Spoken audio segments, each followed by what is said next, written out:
मित्रों सभी का स्वागत है आपके अपने चैनल स्वरान एकेडमी क्लासेस पर। यहाँ हम बात करेंगे बीएससी नर्सिंग एडमिशन 2025 को लेकर।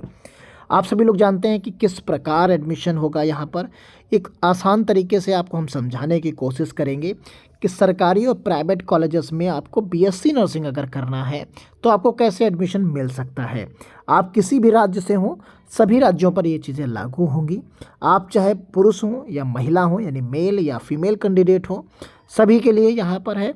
आप चाहे 12वीं के एग्ज़ाम इस बार दे रहे हों या आप पास आउट हो चुके हों, फिर भी बीएससी नर्सिंग करना चाहते हैं तो ये आपके लिए वीडियो इम्पॉर्टेंट रहेगा। तो आप पूरा वीडियो शुरू से लेकर अंत तक देखिएगा जिससे आपको पूरी जानकारी मिल सके। सबसे पहले हम आपको बता दें कि भारत में बीएससी नर्सिंग में प्रवेश के लिए दो मुख्य तरीके हैं। एक तो प्रवेश परीक्षा के माध्यम से, कि आपको एक एंट्रेंस एग्ज़ाम देना होगा और आप उसमें क्वालिफाई करिए और एडमिशन ले लीजिए। दूसरा होता है मेरिट आधारित प्रवेश पत्र, यानी आपको 12वीं के पीसीबी के ग्रुप से में जो मार्क्स आए हैं उनके आधार पर आप एडमिशन ले सकते हैं। तो दो तरीके हैं देश में एडमिशन लेने के लिए बीएससी नर्सिंग के लिए। अब इससे पहले अगर हम पहले वाले की बात करते हैं तो उसमें भी कई तरीके हैं। जैसे अगर नीट के स्कोर के आधार पर आप एडमिशन ले सकते हैं, या अगर आप राज्य स्तर पर लेना चाहते हैं तो सबके राज्य स्तरीय जो है परीक्षाएं होती हैं, या तो फिर संस्थागत परीक्षाएं होती हैं। तो ये आधार हो सकता है। आप इन सभी की हम डिटेल में भी बात करेंगे कि कौन से राज्य में किस नाम से वो परीक्षा संपन्न होती है, जिसके आधार पर आप बीएससी नर्सिंग कर सकते हैं। और कुछ ऐसे प्रदेश, ऐसे इंस्टीट्यूट होंगे जिसमें केवल बीएससी नर्सिंग में आप पीसीबी के ग्रुप में जो मार्क्स आए हैं आप इंटरमीडिएट में, उसी के आधार पर आप एडमिशन ले सकते हैं। तो यहाँ पर आइए शुरू करते हैं आज का ये महत्वपूर्ण वीडियो।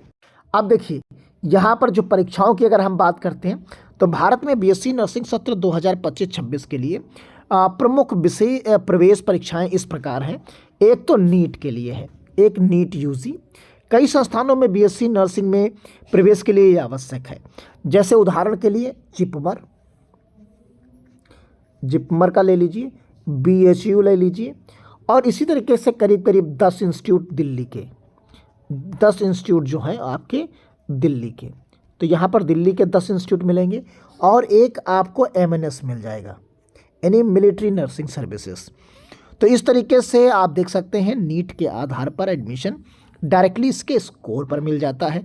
तो ये इसमें स्टेट और इसे भोपाल के भी इंस्टीट्यूट्स हैं, या मध्य प्रदेश के एमपी के भी इंस्टीट्यूट्स मिल जाएंगे, कर्नाटका के भी मिल जाएंगे। तो इस तरीके से बहुत सारे राज्यों में नीट के स्कोर पर आपको डायरेक्टली एडमिशन मिल जाता है। तो या तो आप नीट का फॉर्म भर दीजिए जो इस समय रनिंग में है, आप उसे भर दीजिए। क्लियर हो गया। दूसरी बात है, दूसरा है एम्स नर्सिंग प्रवेश परीक्षा। अब आप समझिए, एम्स अपना खुद की प्रवेश परीक्षा कराता है। All India institute of medical sciences द्वारा ये दिल्ली के द्वारा, जो दिल्ली एम्स है, इसके द्वारा ये एग्ज़ाम कराया जाता है। और इसमें करीब करीब 26 एम्स जो है आते हैं और इनमें करीब करीब जो है 1000 के ऊपर जो है सीट्स आती हैं। क्लियर है। तो आप बीएससी नर्सिंग के लिए एम्स में भी फॉर्म अप्लाई कर सकते हैं। दूसरा तरीका आपका ये हो सकता है परीक्षाओं के माध्यम से। अब यहाँ तीसरा आता है जो काफ़ी ज़्यादा लोग इसको फॉलो करते हैं। ये राज्य स्तरीय परीक्षाएं, हर राज्य की अपनी अलग अलग संयुक्त प्रवेश परीक्षा कराई जाती है। अब इस पर हम आप बात करेंगे, जो तीसरा है वो डिटेल में बात करेंगे। यानी राज्य स्तरीय परीक्षाएं हैं, हर राज्य की अलग अपनी संयुक्त प्रवेश परीक्षा कराई जाती है। उनके नाम क्या है, इस पर भी हम यहाँ पर बात करने वाले हैं।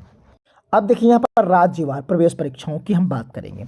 उत्तर प्रदेश में अगर कराते हैं तो उत्तर प्रदेश में Atal Bihari Vajpayee medical university CNET, यानी कॉमन नर्सिंग एंट्रेंस टेस्ट, जो कि अटल बिहारी वाजपेयी मेडिकल यूनिवर्सिटी की तरफ से कराया जाता है। इसमें करीब करीब 300 कॉलेज इस बार आपको मिलने वाले हैं। 300 कॉलेज मिलेंगे। आप समझिए 300 कॉलेज हैं और करीब 14,000 इसमें सीट्स मिलती हैं। आप समझिए कितना बड़ा एग्ज़ाम है ये, और कितनी ज़्यादा इसमें सीट्स हैं। इतनी ज़्यादा सीट्स कहीं नहीं आपको मिलने वाली। तो यानी 14,000 सीट बीएससी नर्सिंग की मिलती हैं। इसमें करीब करीब 46 इस बार गवर्नमेंट कॉलेज आपको मिलेंगे, और बाकी जो बाकी कॉलेज बचे वो सभी प्राइवेट कॉलेज आपको मिलेंगे। तो यहाँ पर और गवर्नमेंट कॉलेज की जो सीट्स हैं वो करीब करीब 2700 सीट्स यहाँ पर आपको मिलती हैं। बाकी जो 14,000 में से बचती हैं वो सारी की सारी प्राइवेट इंस्टीट्यूट्स के लिए सीट्स होती हैं। ये इसका प्रवेश परीक्षा का फॉर्म आप अगर चाहते हैं कि आपको समय से पता चल जाए तो आप चैनल को सब्सक्राइब करिएगा। जितने भी हम इसमें डिटेल दे रहे हैं सभी पर आपको इन्फॉर्मेशन हम वीडियो के माध्यम से दिया करेंगे। आप इस पर चैनल को सब्सक्राइब करिए। दूसरा राजस्थान का आप देख सकते हैं, तो राजस्थान रूस के नाम से आता है बीएससी नर्सिंग एंट्रेंस एग्ज़ाम।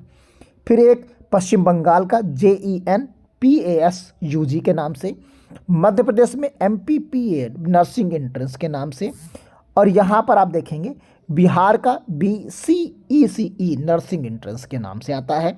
तो ये उन सभी प्रदेशों के फॉर्म के नाम हैं जिस नाम से बीएससी नर्सिंग के लिए आप फॉर्म आवेदन कर सकते हैं, जो कि अब लगभग आने वाले हैं।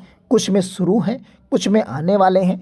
इन पे पूरी डिटेल के साथ हम आपको हर समय वीडियोस उपलब्ध कराएंगे। आप बस चैनल को आप सब्सक्राइब कर लीजिए। बीएससी नर्सिंग से हर राज्य के लिए कौन सा कब फॉर्म आने वाला है आपको पूरी इन्फॉर्मेशन इस चैनल पर मिलती रहेगी। यहीं पर आप देखिए महाराष्ट्र में MHT सेट नर्सिंग, कर्नाटका का KNC नर्सिंग एग्ज़ाम, गुजरात के लिए GSEB नर्सिंग एग्ज़ाम, और हरियाणा, पंजाब, हरियाणा, हिमाचल के लिए राज्य स्वास्थ्य विभागों के माध्यम से ये प्रवेश परीक्षाएं कराई जाती हैं।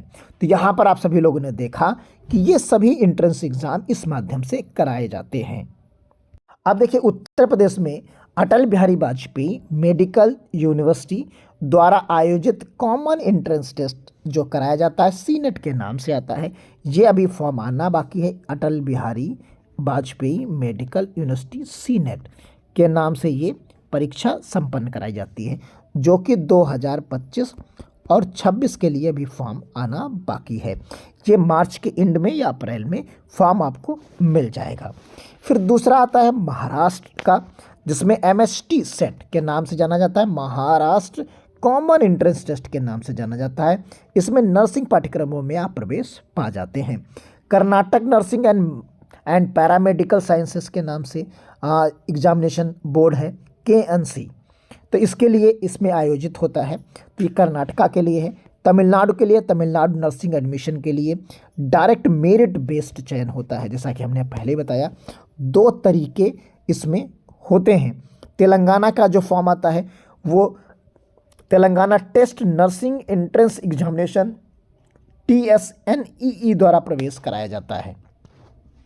पश्चिम बंगाल का अभी हमने बताया joint entrance for nursing paramedical and allied sciences, तो यहाँ पर आप देख सकते हैं इस नाम से ये परीक्षा का फॉर्म आता है। यहाँ पर मध्य प्रदेश में MPPED यानी Madhya Pradesh professional examination board के नाम से ये परीक्षाएं आयोजित होती हैं। बिहार में Bihar combined entrance competitive examination board द्वारा आयोजित की जाती हैं। तो ये सभी नाम हैं, क्योंकि जब नाम आपको पता होगा तभी आप उस परीक्षा के नाम से सर्च करते हैं गूगल पर, तो आपको डिटेल मिलती है। जब आपको नाम ही नहीं पता है कि हम किस नाम से सर्च करें एंट्रेंस के लिए, तो आप कुछ जान ही नहीं पाएंगे। तो इसलिए वीडियो ये बहुत महत्वपूर्ण है। आप ज़्यादा से ज़्यादा लोगों को शेयर करेंगे, जिससे चीज़ों को आप समझ पाएंगे।